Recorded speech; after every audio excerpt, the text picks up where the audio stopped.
2월 18일 금요일 은혜와 회복을 위한 가정 예배를 드립니다. 다 함께 주님이 가르쳐 주신 기도하고 오겠습니다. 하늘에 계신 우리 아버지, 아버지의 이름을 거룩하게 하시며 아버지의 나라가 오게 하시며 아버지의 뜻이 하늘에서와 같이 땅에서도 이루어지게 하소서. 오늘 우리에게 일용할 양식을 주시고 우리가 우리에게 잘못한 사람을 용서하여 준 것 같이 우리 죄를 용서하여 주시고 우리를 시험에 빠지지 않게 하시고 악에서 구하소서. 나라와 권능과 영광이 영원히 아버지의 것입니다. 아멘. 찬송가 150장 갈보리 산 위에 찬송하시겠습니다.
빛나며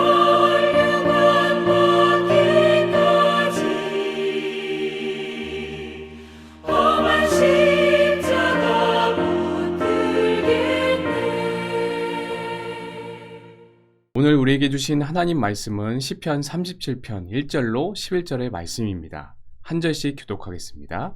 악을 행하는 자들 때문에 불평하지 말며 불의를 행하는 자들을 시기하지 말지어다. 그들은 풀과 같이 속히 배임을 당할 것이며 푸른 채소같이 쇠잔할 것이미로다. 여호와를 의뢰하고 선을 행하라. 땅에 머무는 동안 그의 성실을 먹을거리로 삼을지어다. 또 여호와를 기뻐하라. 그가 내 마음의 소원을 내게 이루어 주시리로다. 내 길을 여호와께 맡기라. 그를 의지하면 그가 이루시고 내 의를 빛같이 나타내시며 내 공의를 정오의 빛같이 하시리로다. 여호와 앞에서 잠잠하고 참고 기다리라. 자기 길이 형통하며 악한 꾀를 이루는 자 때문에 불평하지 말지어다. 분을 그치고 노를 버리며 불평하지 말라. 오히려 악을 만들 뿐이라. 진실로 악을 행하는 자들은 끊어질 것이나 여호와를 소망하는 자들은 땅을 차지하리로다. 잠시 후에는 악인이 없어지리니 내가 그곳을 자세히 살필지라도 없으리로다. 그러나 온유한 자들은 땅을 차지하며 풍성한 화평으로 즐거워하리로다. 아멘. 시편 37편은 다윗의 시입니다. 시편의 표제는 보통 저자나 연주 방식, 악기, 또 저술식이나 배경에 대해서 이야기를 하지만 그러나 본시의 표제에는 저자만이 이렇게 나오고 있습니다.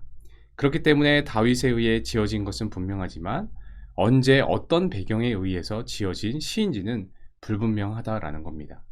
그러나 시 전체가 악인과 의인의 삶을 대조하며 권면하고 있는 것을 보았을 때 학자들은 다윗이 노년에 이르러서 자신이 다스리는 왕국의 백성들을 위한 목적으로 썼다라고 이렇게 보기도 합니다. 히브리 알파벳 순으로 한 연을 형성하는 구조로 이렇게 되어 있는데 소위 답관체 시라고 불립니다. 사람들이 쉽게 기억할 수 있게 지어진 이 답관체 시는 그 내용을 마음에 새기며 생활에 적용하도록 유도하는 역할을 했습니다. 오늘 시편 말씀을 통해 주시는 영적 교훈이 무엇인지 함께 살펴보기를 원합니다. 5절을 보면 다윗은 너의 길을 여호와께 맡기라. 그가 이루신다 라고 말씀했습니다. 너의 길은 문자적으로 길을 뜻하기도 하지만 그러나 여기에서는 인생 전체를 가리키는 표현입니다. 그러니까 시인 다윗은 너의 인생을 하나님께 맡기라, 의탁하라 이렇게 운을 떼고 있다라는 겁니다.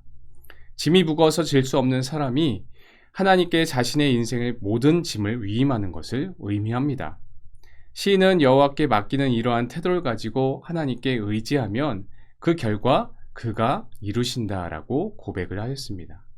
하나님께서 자신의 모든 짐을 맡기고 의지하는 사람들에게 그의 길, 그의 인생을 책임지시고 완성시켜 주시는 그 역사가 계속될 것임을 선포하였습니다. 우리의 신앙에 있어서도 의지할 것은 하나님 한 분밖에 없음을 우리는 자주 고백합니다. 그러나 현실은 때로 사람을 의지하기도 하고 물질에 의존하기도 하고 나의 경험이나 생각에 베팅을 하기도 합니다. 인생은 누구나 혼자서 살아갈 수 없습니다. 세상에 태어난 순간부터 무엇인가를 붙잡아 살아갑니다. 때로는 부모, 형제를 의지하고 남편은 아내를, 아내는 남편을, 또 현대사회는 지식이나 기술을 의지하고 명예나 권세를 붙잡고 삽니다. 인생은 원래 불완전하기 때문에 무엇이라도 붙잡지 않으면 불안해서 살 수가 없는 것입니다. 무엇을 붙잡고 누구를 의지하고 사느냐에 따라 행복과 불행이 또 성공과 실패가 달려 있습니다. 과연 우리는 어떻게 누구를 의지하고 살아야 하겠습니까? 누구를 붙잡아야 영원한 축복과 승리를 얻을 수 있겠습니까? 하는 말입니다. 황혜국 목사님의 권면을 받아서 청년이었던 저는 신학대학원 시험을 치르기 위해 성경고사와 영어 공부를 하였던 적이 있습니다. 그런데 음악을 전공하던 저로서는 공부하는 것도 힘들 뿐 아니라 성경을 달달 외우는 그 방식이 너무도 맞지 않았습니다. 부르심이 있어서 신학을 하겠다는 목표는 생겼지만 마음만 앞서 제대로 준비가 되지 않았던 겁니다. 신학대학원을 준비하는 스터디 모임에서 시험을 보게 되었습니다. 하필이면 제가 제일 약하게 생각했던 선지서 시험이었습니다. 시험 결과를 벽보에 붙이겠다고 합니다. 집에 갈까 생각했지만 밖은 여름 장마라 우중인데 하필이면 우산도 없습니다. 예상대로 쪽지 시험은 망치게 되었고 저의 이름은 가장 밑에 기록되었습니다. 정말 울고 싶었습니다. 하나님이 부르셔서 신대원에 가려는 것인데 하나님이 책임지셔야 되는 거 아닌가 마음으로 원망하고 통곡했습니다. 이때 주신 말씀이 잠언 3장 5절 말씀인데 너는 마음을 다하여 여호와를 의뢰하고 내 명철을 의지하지 말라, 이런 말씀이었습니다. 저는 이 말씀을 붙잡고 다시금 정진했던 기억이 있습니다. 우리의 인생을 하나님께 맡기는 삶을 살아가시길 바랍니다. 하나님이 이루시는 경험을 하시게 될 것입니다. 범사에 하나님을 인정하면 그분께서 우리의 길, 우리의 인생을 지도해 주시리라 믿습니다. 그런가 하면 9절에서 11절은 행악자는 끊어질 것이나 온유한 자는 땅을 차지하게 되리라 라는 내용입니다. 먼저 악인의 운명과 의인의 운명을 대조한 데 이어서 10절에는 악인의 운명을, 11절에는 의인의 운명을 다루고 있습니다. 11절에 온유한 자는 9절에서 언급한 것처럼 여호와를 소망하는 자를 이야기하는데 온유한 자는 하나님의 공의의 보응을 바라며 참고 인내하는 것을 말합니다. 악인이 형통하고 번영하며 반대로 의인이 어려움과 고난을 당하는 현실은 성도들로 하여금 마음을 조급하게 만듭니다. 바로 그러한 마음에서 불평이 생기는 것이고 하나님을 향한 교만이 생기는 것입니다. 자기 방법대로 현실의 문제를 해결하려 든다는 것입니다. 하지만 그러한 시도는 아무것도 이룰 수 없습니다. 왜입니까? 하나님의 일은 하나님이 이루시기 때문입니다. 하나님의 일은 하나님의 방법으로 이루어야 합니다. 하나님의 뜻과 무관하게 인간의 조급함과 하나님의 불신에서 비롯된 모든 인간적인 시도는 행악에 치우치게 할 뿐입니다.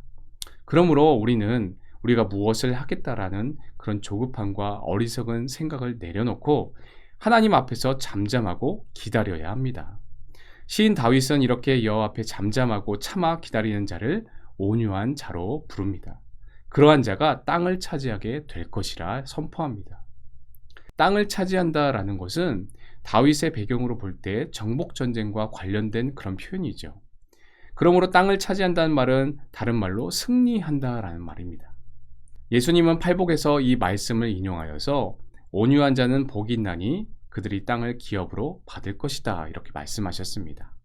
온유한 자는 최후 승리를 거두고 천국을 차지하게 될 것이다 하는 말입니다. 그렇습니다.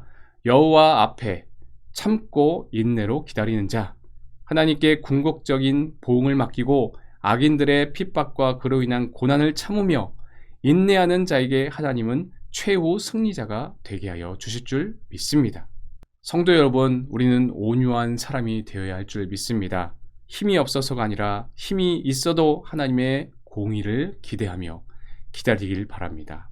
하나님은 온유한 자에게 땅을 주시며 최후 승리자, 곧 천국을 얻게 하실 줄 믿습니다. 기도하겠습니다.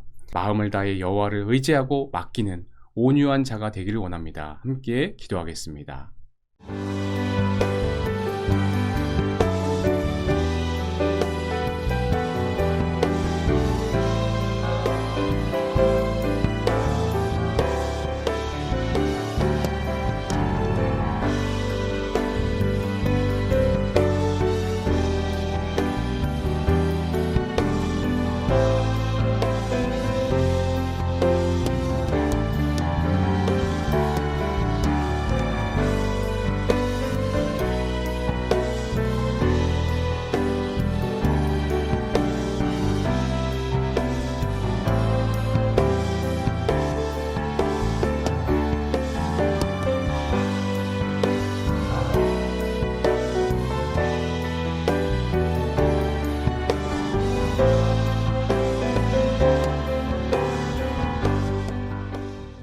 하나님 아버지 감사합니다. 오늘도 주신 말씀을 마음판에 새기고 우리의 마음을 다하여서 온유한 마음이 우리 안에 창조되기를 간절히 간구합니다.